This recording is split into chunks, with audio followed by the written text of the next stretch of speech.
beef back ribs na sinigang.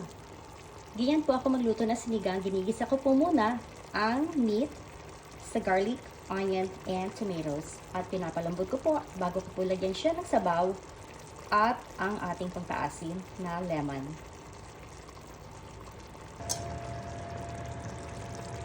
Add na natin ng water para ma-continue ang pagluluto ng ating meat at mapalambot na rin siya. Parang nasangkot siya ko na siya. So kasi sabi nga mas masarap daw pag may sangkot siya ang meat. Ayan, may water na siya and we will continue cooking this one until the meat is tender.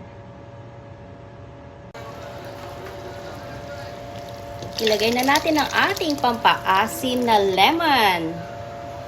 Ayan, 10 pieces of lemon po yan.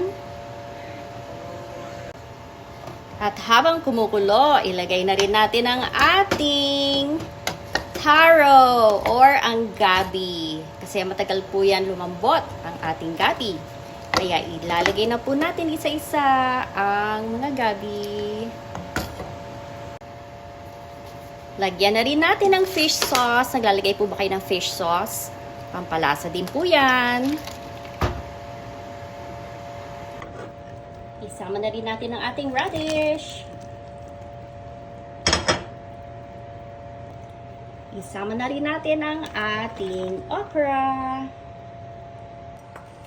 At syempre, pinakahuli natin ilalagay ang ating bok choy kasi madaling maluto ang bok choy. Ayan po.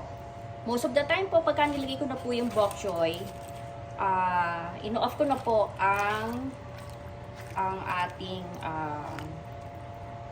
ang apoy po ng ating lutuan dahil ang bok choy po ay napakadaling maluto. Kaya naman po nating malabog ang ating gulay.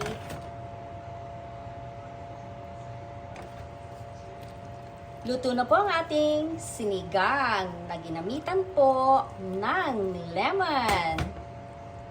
Marami pong salamat sa panonood. Don't forget to subscribe to my YouTube channel. See you guys later. Bye!